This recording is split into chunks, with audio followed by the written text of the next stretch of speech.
What's up, NIO family? It's Rey-Jay back with another video. And in this one, I want to break down what's happening with NIO, Tesla, SPY, and a couple of other tickers. I'm going to break down what's going on with the economic calendar moving forward, talk about other factors involving NIO and what you should be watching for as time goes on.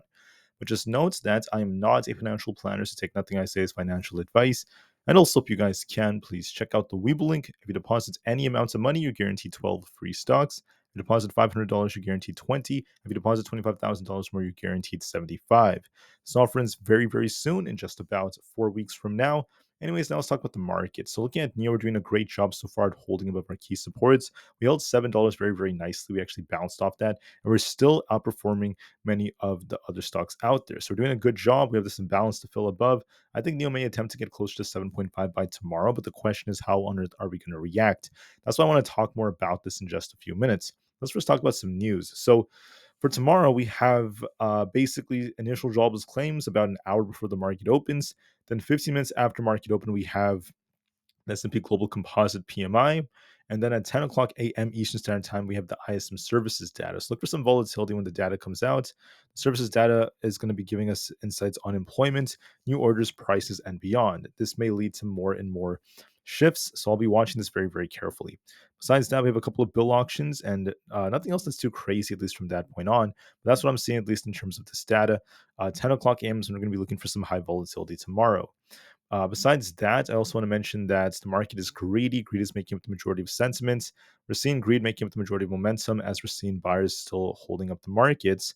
But like I said before, we're still at extreme greed in terms of the puts and call option ratio, and the VIX is still trying to hold above its 50 daily moving average. So those are some key things that are worth mentioning. There's also a lot of talk right now about what's going on with Israel. They are planning to retaliate against the missile attack by Iran.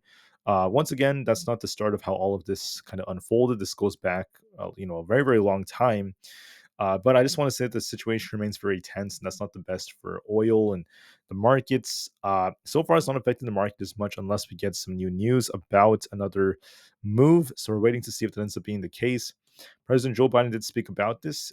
He said that the U.S. is going to be aiding Israel, but they're actually not aiding every single move that they can make. He's opposing a potential Israeli strike against the Iranian nuclear program. So he mentioned that. But nonetheless, the U.S. still remains a close ally with Israel, and they're still supporting them amidst everything else. So I just wanted to call that out. For other pieces of news, the dock workers are going on strike for the first time in decades. This is leading to some supply chain stoppages and concerns.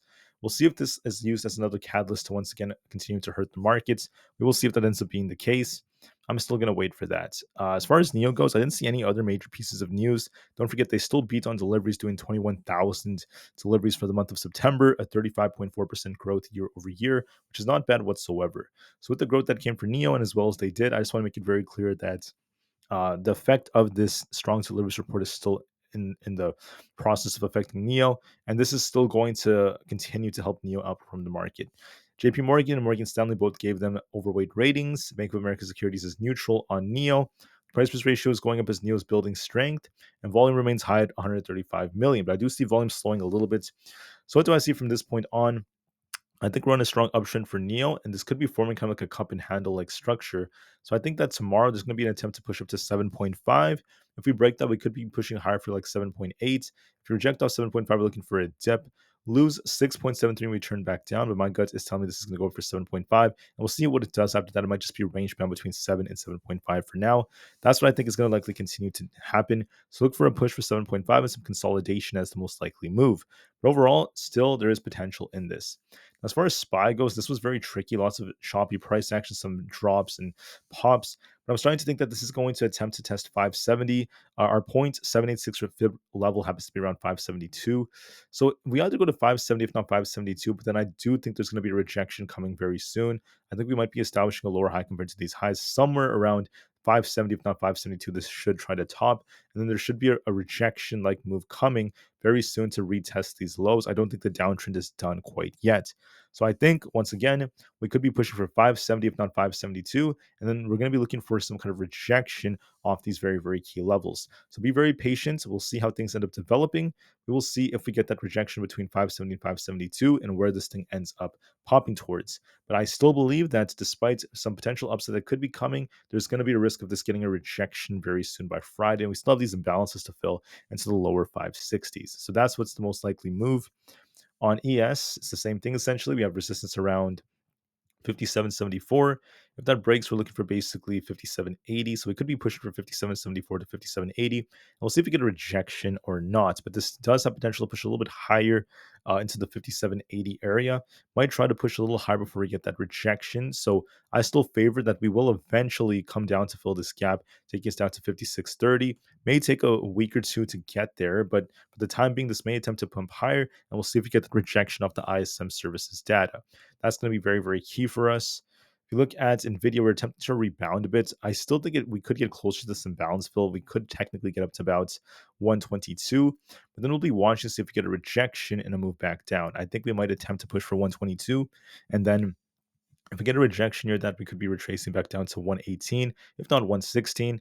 So we will see what the move ends up being. So look for a push for 122, and we'll see what the reaction happens to be. That's going to be critical for how we end up moving. For Bitcoin, we're trying to rebound as well. We're looking for basically the 61,000 area. 61,180 around that range could be tested. And we'll see if we get a rejection and start dipping down lower to 59,000. So I do see a risk of downside for Bitcoin. This is downtrending so far. So look for some upside right here to the 61,000 area and see if we end up rejecting. That's going to be critical for the way we end up moving.